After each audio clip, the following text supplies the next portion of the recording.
Anqas minn satejn wara li bdew jintwerew il-polots tal-voti bdew joħorġu indikazzjonijiet li rebħajja tal-Partit Laburista. Fil-11:15 is-Segretarju Ġenerali tal-Partit Nazzjonalista Charles Bonello ikkonferma din ix-xejra f'kummenti mal-ġurnalisti fil-kuritur wara l-Perspex fis-sala tal-voti in-Naxxar. Ir-riżultat kollox indika li l-Labor rebaħ mill-elezzjoni madwar jew 18,000 vot. Din hija ovvjament l-aħjar riżultat li l-Partit Nazzjonalista kiseb fl-elezzjoni ġenerali mill-2013 ilaw ukoll huwa inqas minn iktar minn nofs illi ġibna fl-elezzjoni tal-aħħar elezzjoni ġenerali.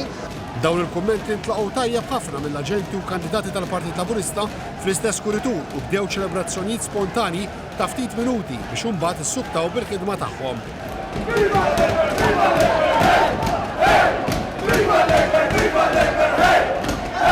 Ftit tal-momenti wara, l-avukat Michael Falzon, ikkunsidrat mal-veterani fil-magna elettorali tal-Partit Laburista, ġie intervistat minn TVM News. L-indikazzjonijiet huma li l-Partit Laburista rebaħ elettorali wara xulxin. Naħseb dan huwa mument fejn rridu nirringrazzjaw lill-poplu Malti kollu kemm ma nħobbx għandi nkun preżuntuż u nsemmi numri li nista' ngħid li d-distakk huwa distakk konsiderevoli.